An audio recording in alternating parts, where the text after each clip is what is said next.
Rejoice greatly, daughter Zion, shout, daughter Jerusalem. See, your king comes to you, righteous and victorious, lowly and riding on a donkey, on a colt, the foal of a donkey.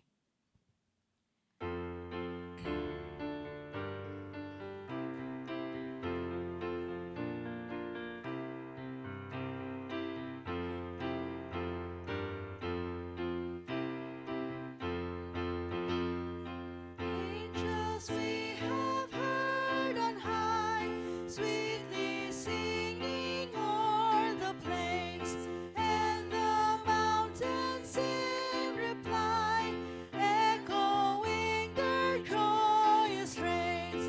Gloria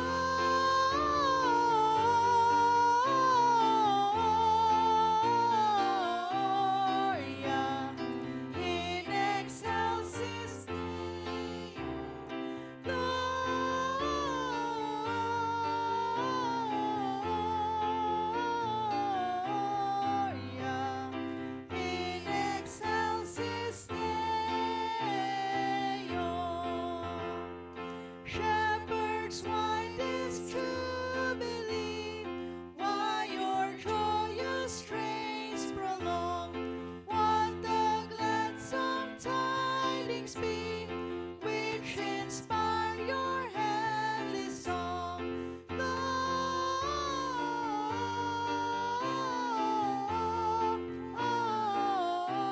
Gloria in excelsis Deo.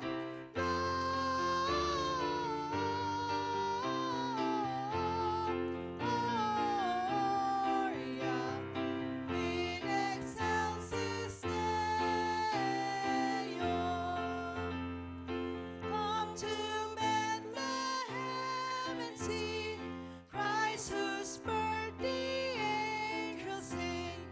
Come adore on bended knee, Christ the Lord, the newborn King.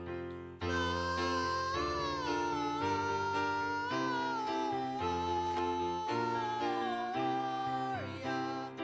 in excelsis Deo. Gloria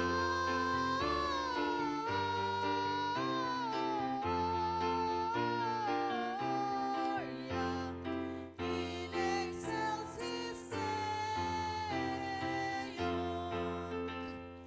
See him in a manger laid, whom the choirs of angels praise. Mary, Joseph, lend your aid, while our hearts in love we raise. Gloria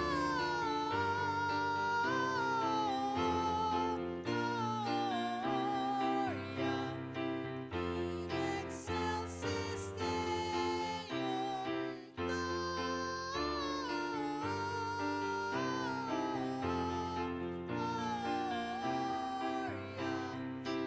in excelsis Deo.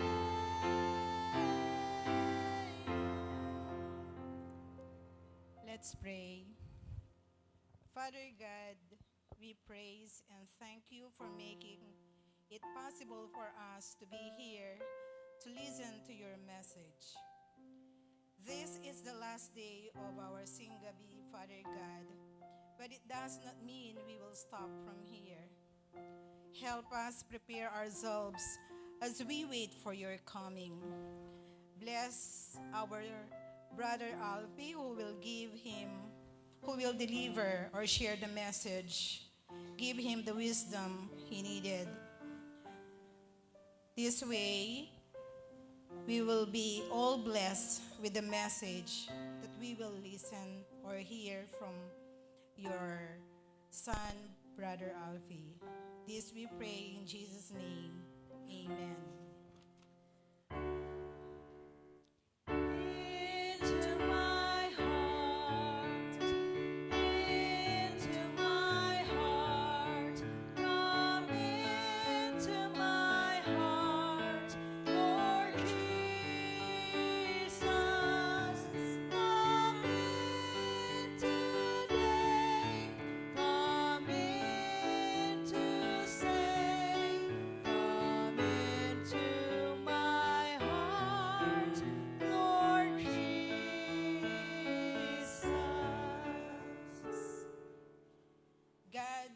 has ascended amid shouts of joy, the Lord amid the sounding of trumpets. Sing praises to God, sing praises. Sing praises to our King, sing praises. For God is the King of all the earth. Sing to him a psalm of praise. God reigns over the nations.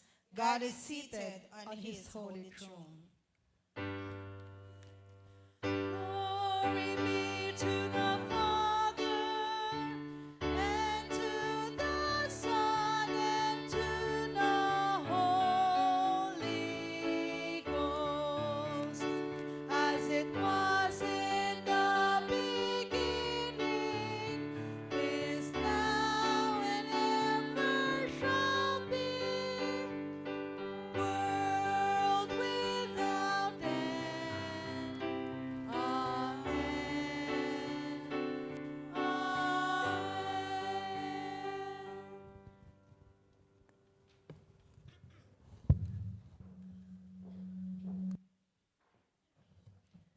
Isang mapagpalang gabi po sa inyong lahat.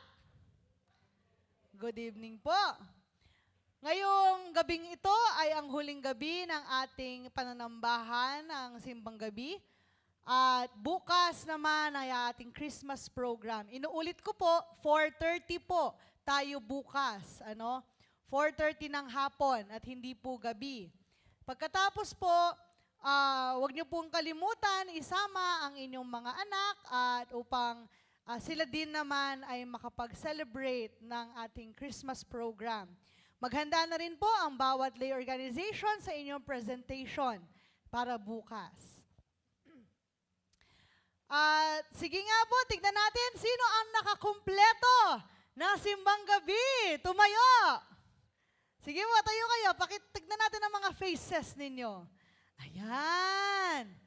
Meron mga ilang nakakumpleto. Maraming salamat po sa inyong sipag at tiyaga sa pag-aaral ng mga salita ng Diyos. Pero ganun din po, nais po nating i-welcome ang ating mga kapatid na ngayong Simbang Gabi, itong linggong ito ng 7 nights ng Simbang Gabi, ay first time natin silang nakasama. Maari po bang tumayo yung mga ngayong Simbang Gabi pa lamang po nakapag-attend? Tayo po kayo. Ayan, ano po pangalan niyo, sir? JB. Si Kuya JB. Si Kuya JB Garon. Tapos si Ate Girl. Ano pangalan mo, nak? Ay, oo nga pala. Si Daniela pala ito, tsaka si Romina. Tayo ka, anak. Pakilala ka sa kanila. Ayan. Si Daniela. Ayan. At tsaka po si Bernadette. Nasa likod. Ayan. Welcome po sa Emmanuel UMC at welcome din po sa ating celebration ng Kapaskuhan. Sa December 24 po, wala na po tayong Simbang Gabi pero meron po tayong pananambahan ng umaga dahil ito po ay Sunday. Kaya naman po magkita-kita po tayo ng alas 10 ng umaga. Pagkatapos po sa Lunes ay ang Christmas Day na, di ba? 3 days na lamang, Pasko na. At magkita-kita po tayong lahat dito ng alas 5 ng madaling araw para po sa ating pananambahan sa Kapaskuhan. Iba po ang ating liturgy, hindi po tayo susunod sa traditional liturgical flow at hindi na rin po natin gagamitin yung mga nakaraan nating liturgy, kaya po matulog po kayo ng maaga at magsisimula po tayo sa oras. Hopefully po, makapag-start tayo between 5 to 5:15. At wear your best, sabi nga, dahil makikipag-birthday tayo sa ating Panginoon. Meron po tayong mga celebrants this day, kung hindi po ako nagkakamali, Excuse me po. Ayan. Pero wala po yata sila dito, kasama natin sila online sa US. Pero ganun pa rin po, happy birthday po sa inyong mga nagdiriwang ng kanilang kaarawan this day. Sige po. Birthday to you. Happy birthday to you. Happy birthday, happy birthday, happy birthday to you. happy birthday po. Yun lamang po ang ating mga announcements for tonight. Maraming salamat po. Sandali lang po pala, may pahabol pa ako. Last na lang. Lahat po ng mga nag-attend ng simbang gabi simula nung first night hanggang last night or yung mga nag-attend every night or each night, lahat po ay kasama sa raffle draw tomorrow sa Christmas party. Kaya wala pong uuwi agad at dumating po kayo ng maaga dahil ang na-late, tatanggalin natin sa listahan. Ayan, maraming salamat po.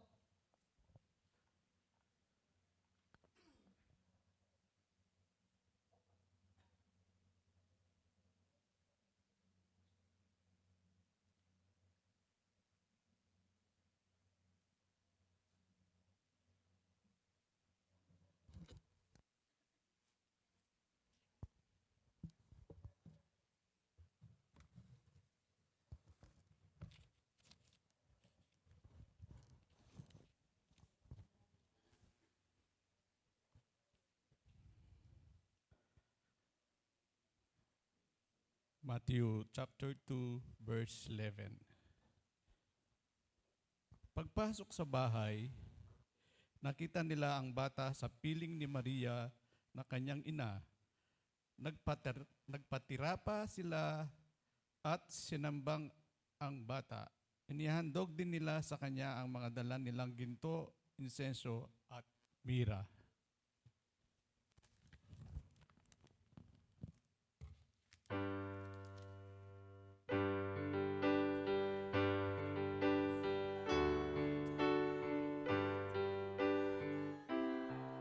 Unto my path,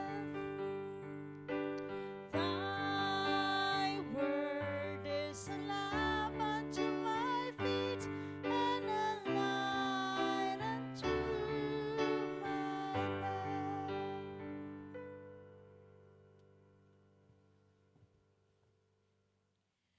Proverbs chapter 11, verses 24 to 25. One person gives freely, yet gains even more. Another withholds unduly, but comes to poverty.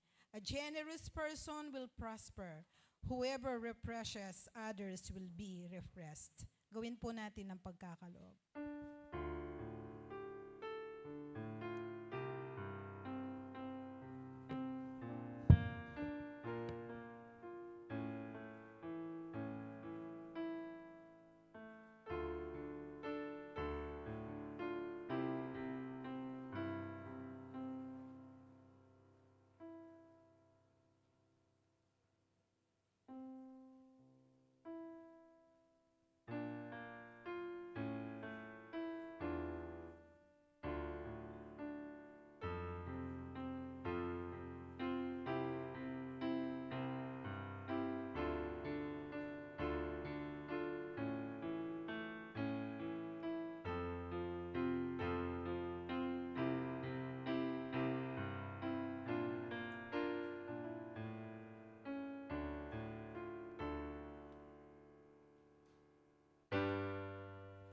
Praise God from whom all blessings flow.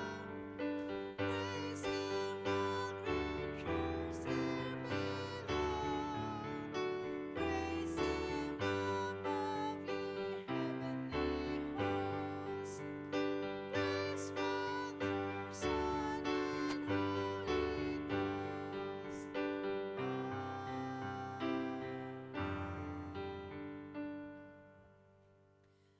Maraming salamat aming Diyos sa pagpapala mo sa aming buhay at nawa tanggapin mo ang mga kaloob na ito upang lalo pang mapalago ang ministeryo sa simbahang ito, O Diyos. Pagpalain mo nawa ang mga nagkaloob ng mga ito, Panginoon. In Jesus' name, Amen.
gabing banal, bituin nagliliwanag, sinilangang sa atin nagligtas.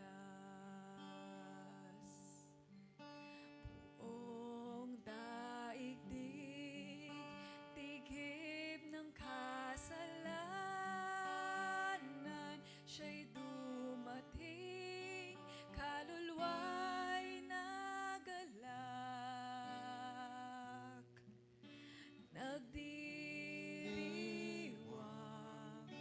mundo'y muling umasa, bagong araw, ngayon'y narito na, o siya'y sambahin. Dinggin ang awit ng langit, gabing banal, Panginooy, sumaating. Gabing banal, o gabing banal. Pagmamahal at pagkakaisa, dulot niya ang kapayapaan. Tanikala at ang pagkaalipin sa ngalan niya, tunay kang lalayan. Umaawit, puno ng pagpupuri, lahat sa atin, ngalan niya'y itaas, o Panginoon.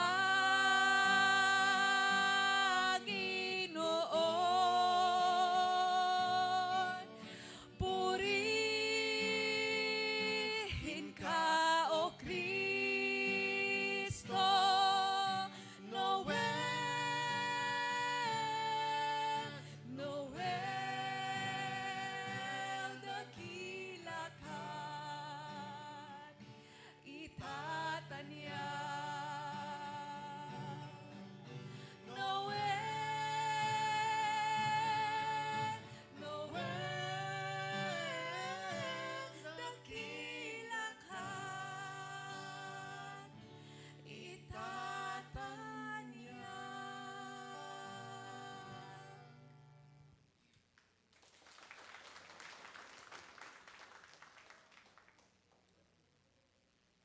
Amen.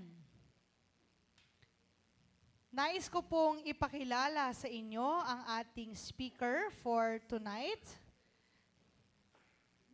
Inonote ko po na sinend ito ng asawa niya. Malalaman niyo po bakit. Siya po ay isang senior accountant sa The Hershey Company sa Makati. Siya rin po ay mahilig maglaro o mag-play ng piano and guitar. This is his way of serving the Lord and worshiping God. His father is the administrative pastor sa Zamboanga City UMC, and the mother naman po niya ay deaconess ng Zamboanga City UMC. And he is married to a wonderful wife. Naks naman. Wonderful voice din, no? Narinig natin kanina. And ladies and gentlemen, let us open our hearts and minds as we listen to the Word of God through Brother Alfie Jean Tangunan.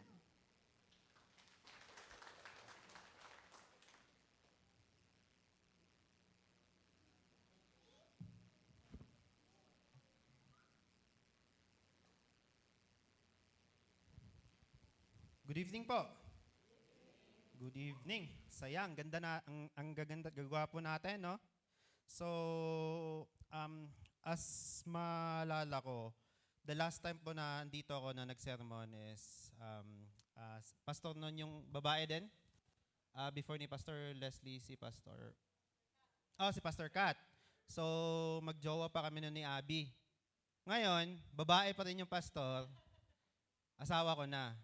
Sa susunod, kayo na bahala. Anyways, at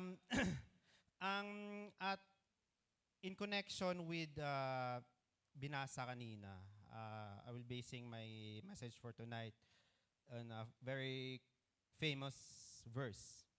John 3:16, for God so loved the world that He gave His one and only Son, that whoever believes in Him shall not perish but have eternal life. So, katulad ko, sino po yung mga dito, yung mga ang field nila ay nasa numero? Mga accountants, ganun. Pagkakalam ko, si Didi, CPA din accountant sa nila. Oh, si ano pangalan nga nito? Yung anak ni Kuya Rex. Nagte-take ng BSA, di ba? Ang alam ko din, si Bars, parang ata siya Australian tax ata yung wino-work niya ngayon nung nagkwentuhan kami. And, syempre yung asawa ko, proud ako dyan Auditor, tapos may international license. Syempre, proud ako dyan, asawa ko yan Kung hindi, baka sa labas na naman ako matutulog nito. Katabi yung pusa. So kung friends niyo ako sa Facebook, tapos makikita niyo yung post ko about pusa mamayang gabi, alam niyo na. sa accounting kasi, sa finance, meron kaming tinatawag na na doctrine or concept. Naniniwala sila sa sa sinasabing substance over form. Yung concept na to. So, substance over form, it means understanding the things beyond its legal form. In layman's term, ating bigyan ng example. For example, nung naging mas close kami ni Pastor Ren, mas nalaman ko, mas mabait pala siya sa personal. So, hindi lang looks yung tinitingnan. Pati yung attitude, kung ano yung motive niya, ano yung principle niya sa life. Yun yung substance over form. It's looking beyond, hindi lang physical. Or kung ano yung nakikita or nababasa natin. So, another example, sa mga kasama kong mga mister dyan. Sino yung mga mister? O sige, kahit yung boyfriend na lang, mister o boyfriend, titigan nyo yung asawa nyo. Titigan nyo na, ngayon na. Titigan nyo. Tanungin nyo, pogi ba ako? Anong sagot? Mabait? Ulitin natin. Masipag? Pogi ba ako? Masipag ka. Pogi ba ako? Masipag ka sa bahay. Generous ka. Ibig sabihin nun, yung asawa nyo o yung girlfriend nyo, ginagamit yung concept na substance over form. Hindi lang looks, pati din kung ano ka. Di ba? Ngayon, ang substance over form, gagamitin natin siya sa pag-iintindi ng very common na verse. Yung bata ka pa, alam mo na to, John 3:16. Kung ano ba ang ibig sabihin nito when we talk about gifts and when we talk about giving. So, sa psychology and iba pang meron din, this is a very common book by Gary Chapman. There are 5 love language. Minsan ginagamit nila to sa mga pre-employment na mga assessment and blah blah blah, exam. Ano yung love language mo daw? Merong words of affirmation. Sila yung mga tao na ang love sa kanila is, love language nila is, mas gusto nilang naririnig na like, kalago ka, mga ganon, di ba?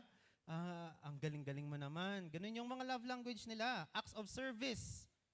Gusto nila pinagseservisyohan sila sa kanila. Ganon yung nasusukat yung pagmamahal. Quality time. Basta magkasama lang, sapat na. And physical touch, yung gusto yung may pag-akbay. Gusto ko, holding hands tayo palagi. Kahit pupunta lang ng kusina. And lastly, receiving gifts. So, sabi dito, isa din sa or language or communication, how to express love is to receive or to give gifts to your spouse, to your partner, or to your loved one. Connection with that, there's a research in Michigan State University. Next slide.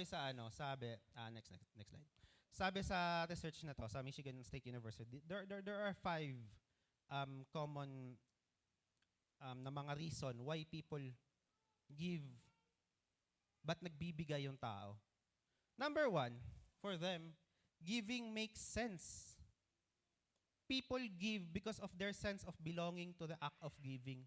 Para sa kanila, logical yun eh. Merong mga kawawa, bibigyan talaga yan. Meron akong extra, isi-share ko talaga yan. It makes sense. Number 2, giving is God's will. It's more on a religious or faith. Sabi kasi sa amin, ano ka ba, ma-Christian ka ba or Muslim, kailangan magbigay.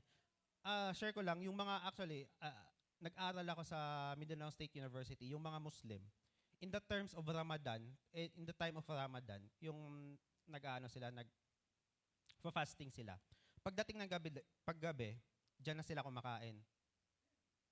Yung time na yon, habang kumakain sila, nag-share din sila ng mga pagkain, kahit sa amin mga Christian. Kaya pagdating ng Ramadan, libre yung dinner ko. Tumatabi lang ako sa mga kasama ko. Mababait yung mga yan. And then number 3, giving is fun. People enjoy being yung sumasali sa mga outreach program. For them, giving is part of socializing.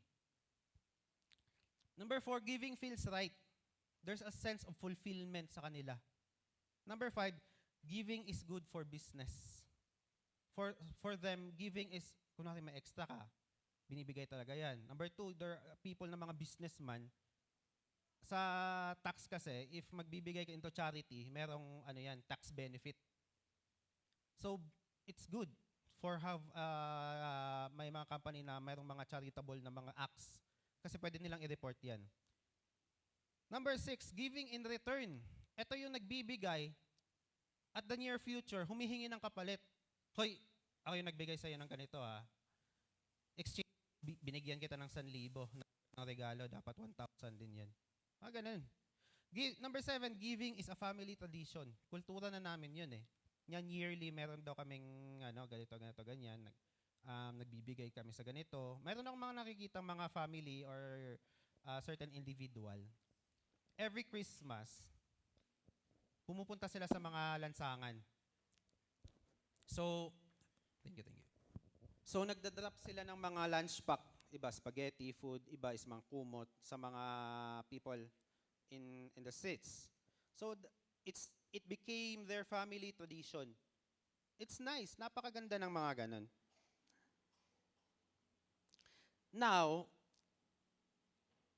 in John 3:16, for God so loved the world that He gave His only Son, that whoever believes in Him shall not perish but have eternal life.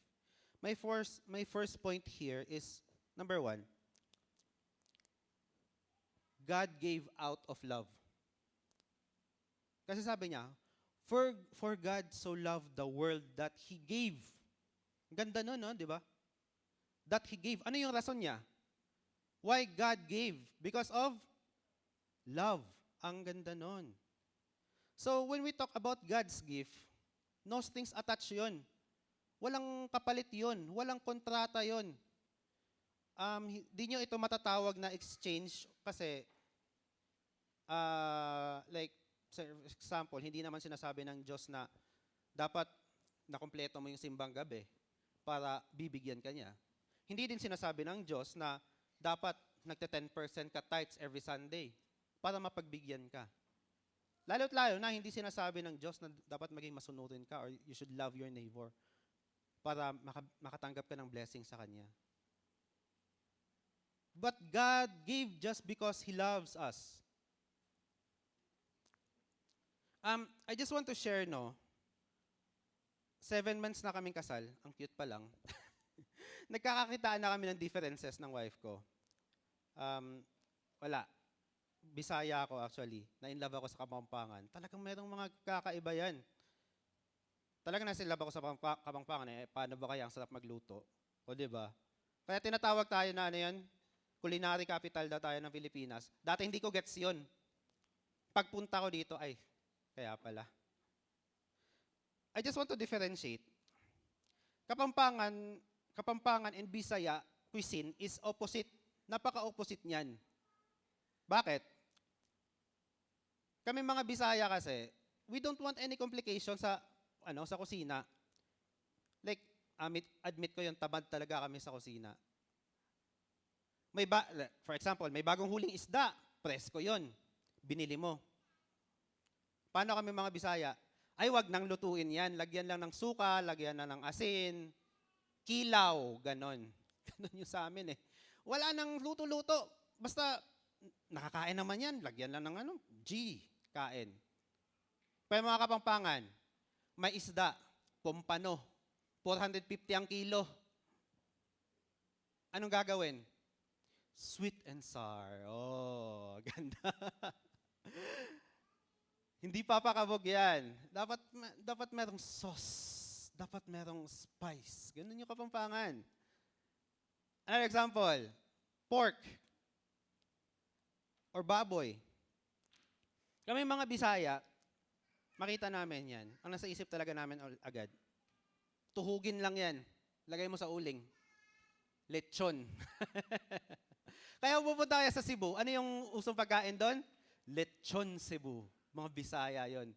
Kasi, number one reason, tamad sila. Ilalagay mo lang sa apoy, pagkain na. Ganun lang. Wala nang complications. Actually, yung mga pupunta ka daw sa Cebu, if may mga gatherings doon, pinipili nila kung sinong pinagsiserve nila ng lechon Cebu. Kasi daw, yung lechon sa Cebu, sabi nila, anti-aging food daw yun. Kakain ka ngayon, hindi ka natatanda. Bata ka na forever. Anti-aging daw yan. Kaya ngayong Christmas, ngayong New Year, sunod-sunod pa naman, tingnan natin yung mga bantay-bantayan natin, yung pagkain natin ng pork. Ngayon, balik tayo. Mga Kapampangan, may baboy. Lagyan natin ng tomato sauce. Pork asado. Oh, di ba? Wait lang, may tomato sauce ba yung pork asado? Tama? Oh, di ba? Alam niyo na kung sino yung nagluluto sa amin sa bahay, no? Hindi talaga ako. So, ayun. Hindi naman lahat ng part ng baboy inaasado. May natira pa. Anong gagawin natin? Sisig. Ganon yung Kapampangan. Social sila sa food actually. Ako as Bisaya, makikita ko talagang gusto nila, food is art. Pinag-e-effortan yan. Gusto nila, perfecto yung food. Kaya nung boyfriend-girlfriend pa lang kami, nag-date kami sa Manila. Umorder ako sisig, Bisaya ako, hindi sikat yung sisig sa amin eh. Punta ako ng Manila, order ko sisig. Kasama ko siya. Pag-serve ng sisig sa akin, sarap. May mayonnaise. May itlog. So, excited akong kumain. Pagtingin ko sa mukha ng asawa ko, nakaganon. Ano problema mo? Sabi niya, ew. Sabi ko, ano ba't ew? May mayonnaise. May mayonnaise yung sisig. Totoo ba? Kasi daw yung sisig pala na original, walang mayonnaise, tama ba? Wala, no? Hindi ko naman alam yun, sorry na. So anyway, balik tayo. Mako-compare ko. Ang rason ng Diyos, ba't tayo niya binibigyan ng blessings? Parang Bisaya cuisine. Walang complication. Direct to the point yun, mga kapatid. Yung rason, He loves us. Kahit sabihin natin, makasalanan naman ako, hindi ako masyado nagsisimba. Sisimba lang ako, church anniversary. Tanong, mahal ka ba ng Diyos? Oo, yung sagot doon always. And in Romans 5:8, he said that, but God demonstrated His own love for us in this. While we were still sinners, Christ died for us. So it is an unconditional love, my friends. Hindi siya humihingi ng kapalit. Yung gift in response to goodness, dahil mabait, binigyan ng regalo, it's not a gift, it's a reward. If God is using that kind of concept sa atin, na binibigyan lang tayo ng blessing, kasi mabait tayo, well, I'm pretty sure walang makakatanggap sa atin nun. Kasi, mabait tayo ngayon. Bukas, nakikipagchismisan na ako sa kapitbahay namin. Lahat tayo nagkakaroon ng kasalanan. So, God loves us not because we are not because mabait tayo. He loves us and He gives us blessings or He gives us gifts just because He loves us. Ito yung tanong. If magbibigay ka ba ng regalo sa crush mo worth 500 pesos, tapos ang sasagot niya lang, thank you. Anong mafe-feel mo nun? Sasabihin mo lang, ay dapat, ika-flashback mo din ako. But that is God's way of giving. He just loves us. He's not asking for kapalit. He's not asking for exchange. Maybe, actually, kaya siguro itong Pasko or Yuletide season, itong Christmas, is very sikat siya na event throughout the world. Even kahit mga ibang religions na non-Christian is nagse-celebrate nito. Maybe. Because Christmas offers for opportunities that resemble giving to others out of love. Second point. Ano yung first point? God gave out of love. Second point. God gave His best. For God so loved the world that He gave His one and only Son. So, as a Methodist, as a Christian, we believe in a Trinity, Holy Trinity, the Father, the Son, the Holy Spirit. In a very layman's term, in pinakamababaw na pagkakaintindi ng statement na yan, it's nagpakatao. It's His another identity as a God. Nagpakatao siya at naging spirit. It's another identity, but it's just one.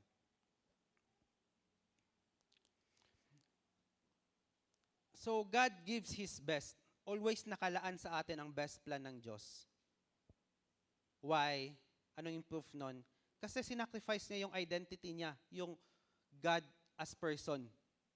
Sinakripisyo niya yung sarili niya para i-offer sa atin. In return,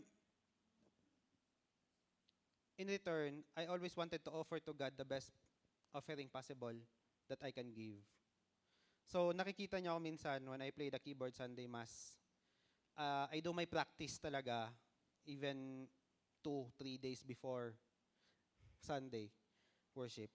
Sa praise and worship naman, yung mga line-up na yan, if ako yung gumagawa, I make it, pinagpaplanuhan ko yan 1 week before pa. And even on Saturdays, naglalaan yung mga praise and worship team at least 2 hours to practice. Now sa choir, naglalaan din yung mga UMYF, kaya nabibless ako sa mga taong to 1 hour every Saturday afternoon to practice. Why? This is an offering to the Lord. We want to have the best offering we can give, we can offer. Iwasan po natin yung, pwede na yan. Alam nyo, guys, if God allows pwede na yan, delikado siya. Nakakatakot yun. Sabihin ng Diyos, Chito, yung business mo. Nakakapagpaaral ka naman ng mga anak. Nakakain kayo 3 meals a day. Next year, huwag na nating palaguin yan. Pwede na yan.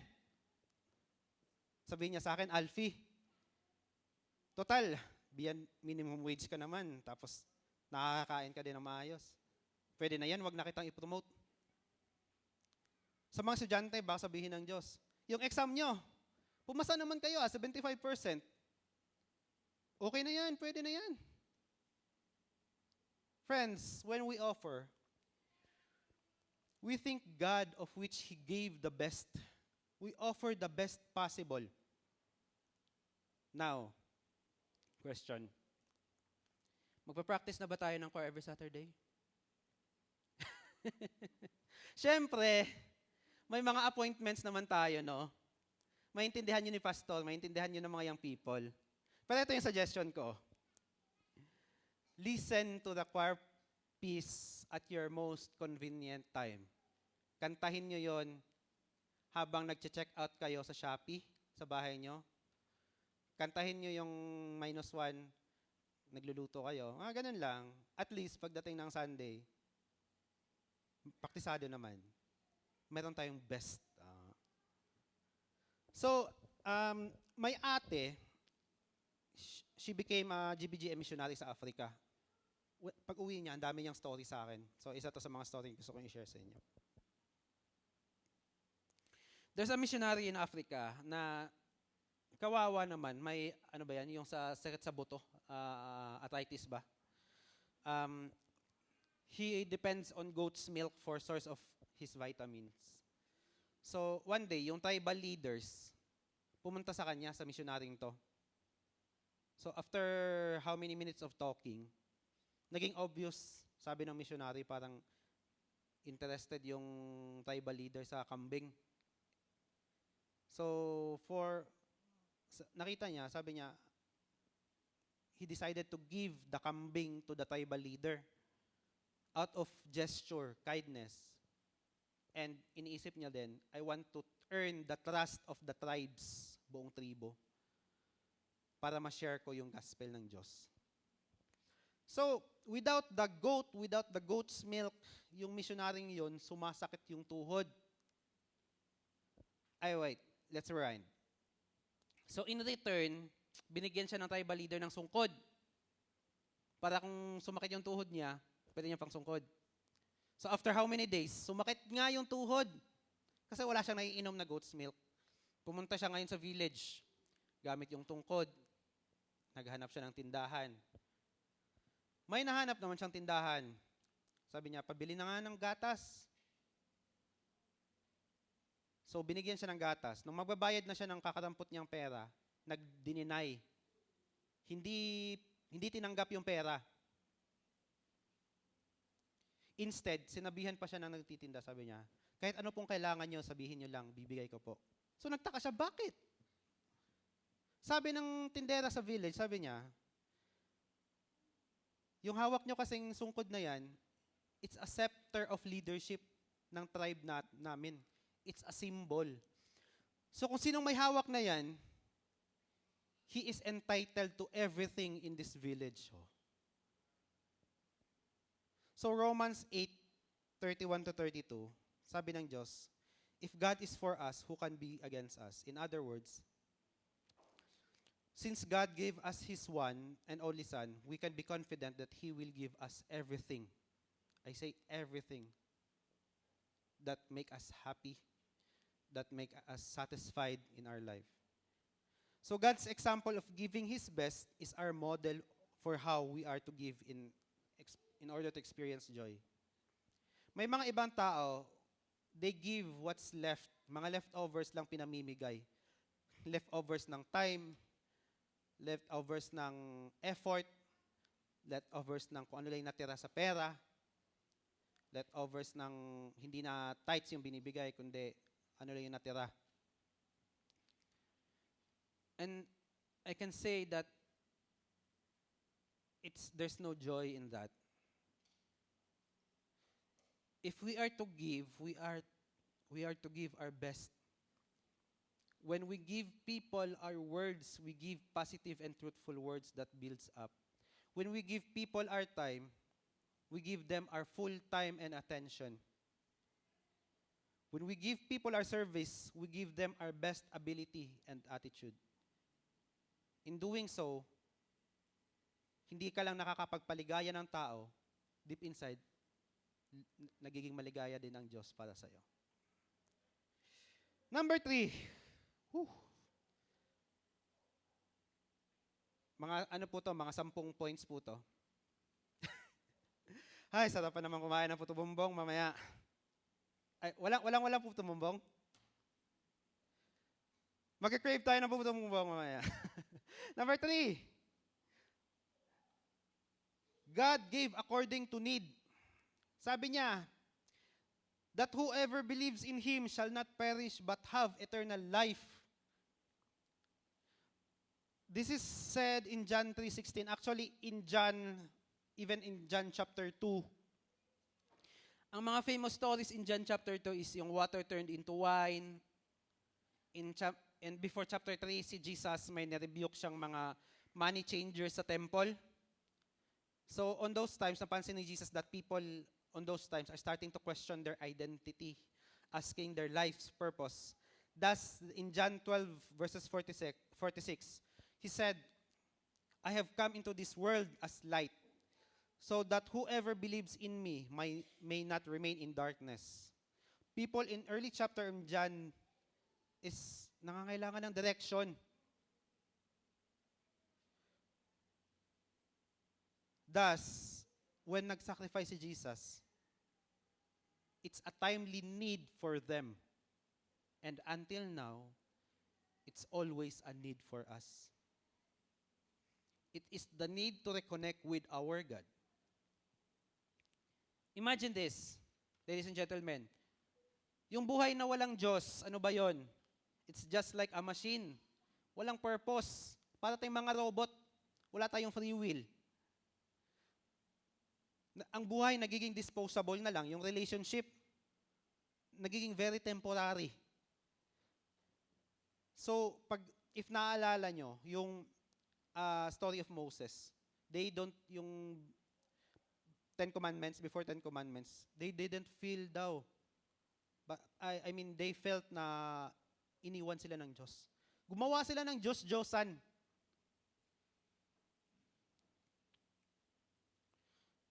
So, kaya mayroong mga ibang philosophers na sinasabi nila, God is a concept made by man. Concept lang daw to. Medyo malalim to, philosophers. Anak ako ng pastor baka sabihin yung, eto pwede itong magpastor. Pagod na ako dyan. Ayoko maging mahirap. Diba, Pas? Hindi.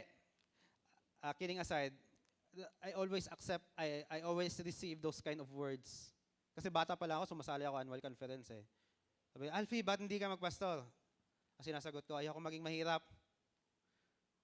Pero ngayon, ang sinasabi ko, gusto ko nang makatulong ng mga pastor. Which is ang mga tithes ko, pinamimigay ko doon. Marami sa aming pastor na yung sahod monthly, tag 3,000 lang. Full time yun tag 2,500 lang. So, may pledges, your tithes ko, pinapadala ko sa mga doon. Kawawa naman. I know their lives.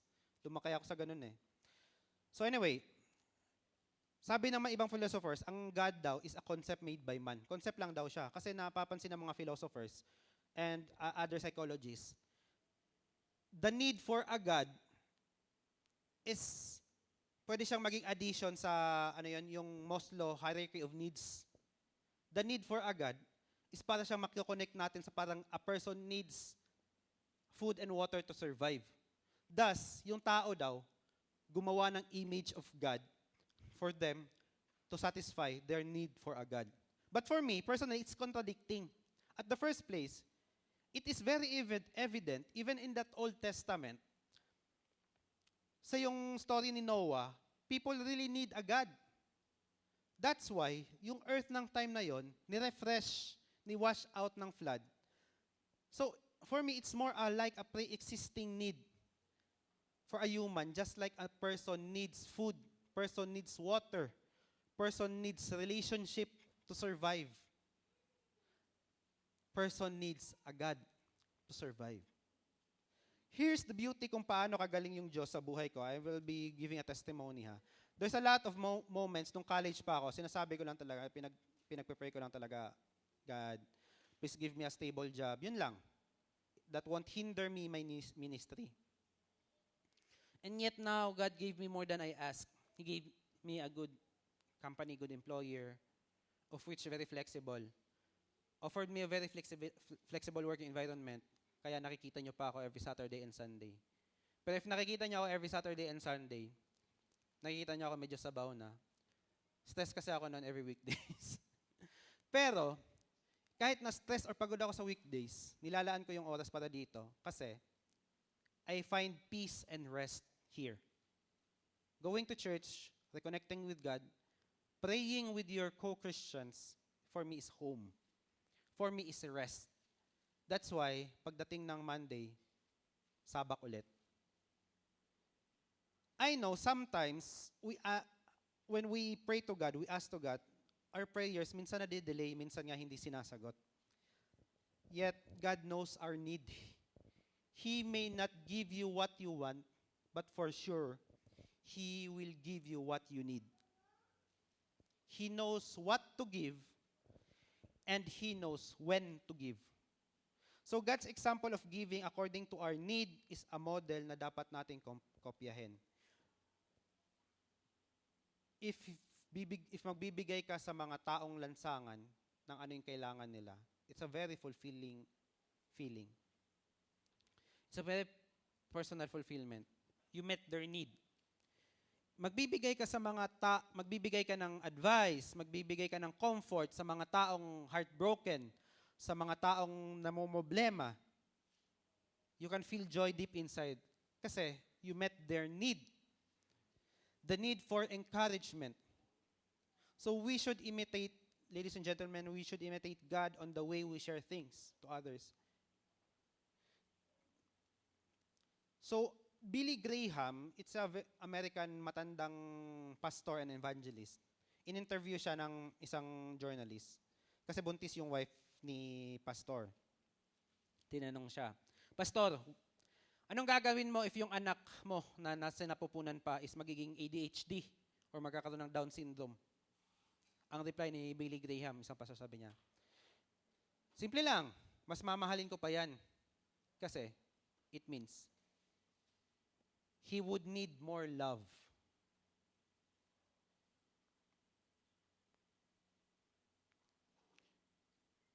To end, I want to connect this with the 3 gifts given by the wise men. Merong 3 yon: gold, frankincense, and myrrh. So gold, it's a symbol of wealth. Akala natin it's just a random gift. But actually, this random gift signifies the destiny of Jesus Christ. So first, gold, wealth, hanggang ngayon, mula noon hanggang ngayon, it's a symbol of wealth. May mga kilala akong mga tao nag-i-invest sa gold. Hindi nag-i-invest sa mga stocks. Ano pa yung mga investment ngayon? Yung mga forex, ganon, mga lupa. Yung iba nag-i-invest sa gold kasi hindi daw nagde-depreciate. Which is true. During pandemic, hindi nag-depreciate yung ng value ng gold. So gold was used throughout the ancient time, kahit sa mga simbahan noon, the temples. It's becoming the symbol of divinity of the presence of God. So within the tabernacle of Moses, covered yun ng gold. Sa mga furnitures, covered yun ng gold. Sa Solomon's temple naman, ginto din yun. Sa time ni Jesus, King Herod, there's a lot of gold sa mga mga poste. Pati yung mga high priest ng time na yon, yung mga robes nila, yung mga jacket, it is woven with gold and precious gems. So the fact that wise man is nagbigay ng gold, it's a symbol of kingship. It's a temple of it can be point to the title of King of Kings, Savior, and a great high priest. Number 2, frankincense. Ano yung frankincense? It's exactly an incense. What is an incense? Yung sinisinde during the altar, sa altar. So in a temple of worship, this was binaburn nila doon sa may altar, kasama yung mga kandila. But anong special sa frankincense? Aromatic siya. Masarap yung bango. In addition, it is combined with other incense din. Sinisindi nila yan sabay-sabay.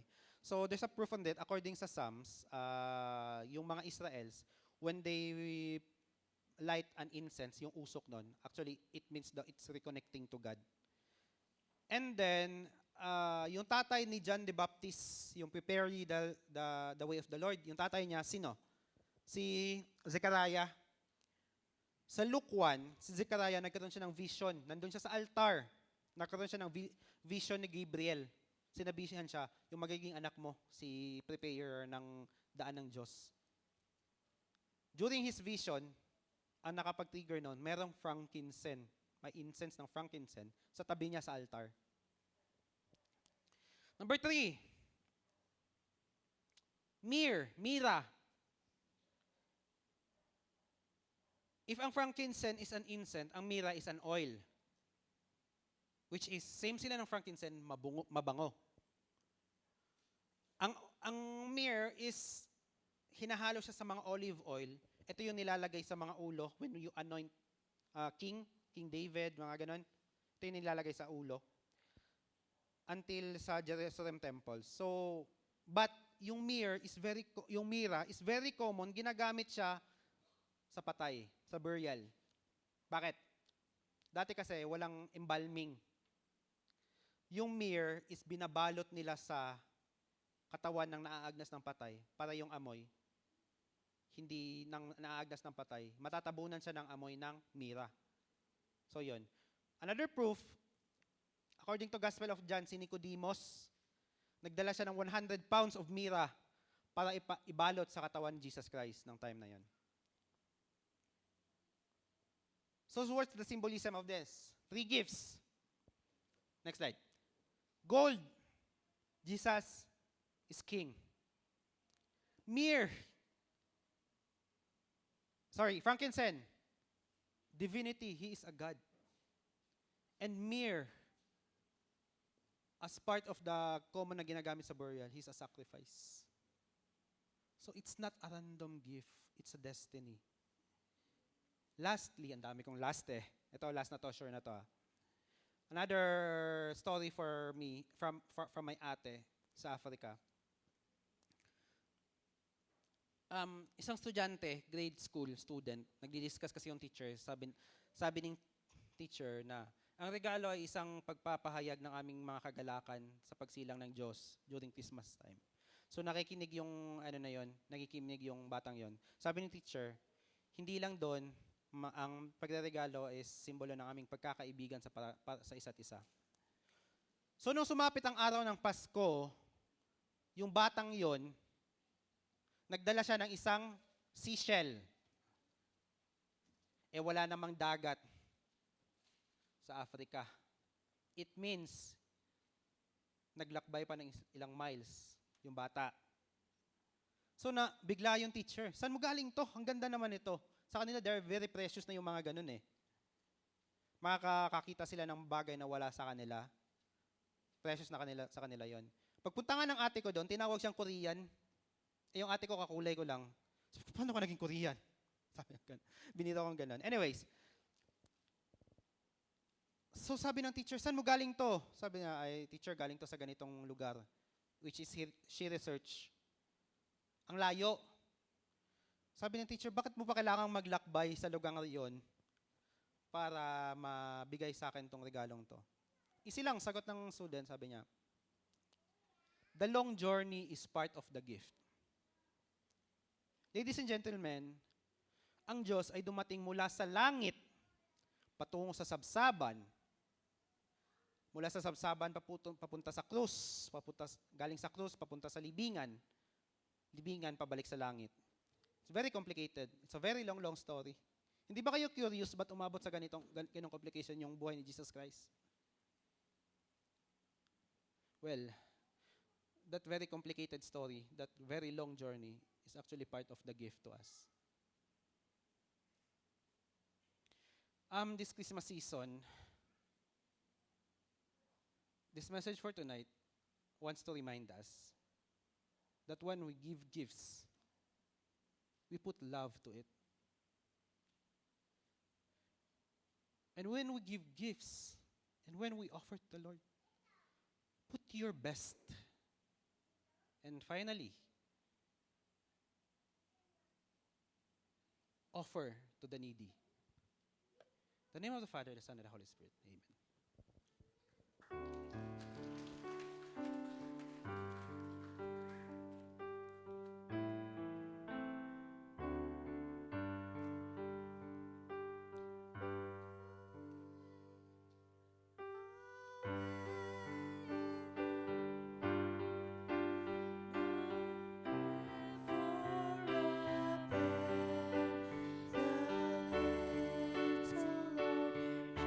Jesus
po ang panahon at oras ng ating paglapit sa Panginoon kung tayo may mga kahilingan at may mga pasasalamat sa Kanya.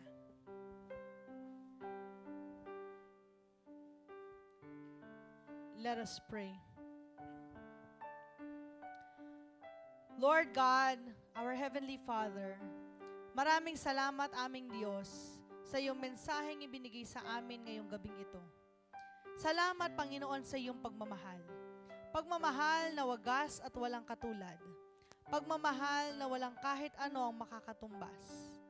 Salamat, O Diyos, sa ibinigay mong ito sa amin, especially sa araw ng Kapaskuhan. Salamat, O Diyos, sa buhay ng iyong bugtong na anak na siyang pinagkaloob mo sa mga taong nagkasala laban sa inyo. Isang gesture of love and forgiveness ang aming natanggap mula sa inyo, O Diyos. Kaya naman, Panginoon, dahil sa pag-ibig na ito, kami ngayon ay nagsusumamo sa aming pananambahan, sa aming pag-awit, sa aming pagsayaw, sa aming pakikinig sa iyong mga salita. Lahat ng aming ginagawa, O Diyos, ibinabalik namin sa inyo dahil sa pagmamahal mo sa amin. Lord, teach us to give more of ourselves. Teach us to give more of what we have. Hindi lamang sa aming pamilya o mahal sa buhay, kundi rin naman sa mga taong nangangailangan, sa mga taong hinahatid mo sa amin. Help us, Lord God, to see those who are in need at ikaw ang mag-direct sa amin sa kanila. Turuan mo ang aming puso't isipan na maging mapagbigay, hindi lamang sa araw ng Pasko, kundi sa mga susunod pang araw ng taon na ito. Ikaw, O Diyos, ang siyang aming halimbawa on how we can give graciously and unconditionally. Maraming salamat aming Diyos sa mga anak mong ginamit sa linggong ito na aming pananambahan. Pagpalain mo, O Diyos, ang kanilang buhay. Pagpalain mo ang kanilang pamilya. At nawa dinggin mo ang mga panalangin ng kanilang puso at bigyan mo ito ng kasagutan. And Lord, we offer them up to you, to your name. Bless them, Father. Maraming salamat po. Lord God, we thank you for sustaining us for the 7 nights that we are together. Ikaw, O Diyos, ang aming nakasama, nakapiling. But Lord, we know that this is not the end of it. Mas marami pa tayong magiging bonding, O Diyos. Magiging reflection sa iyong mga salita. Marami pang mga aral na matututunan.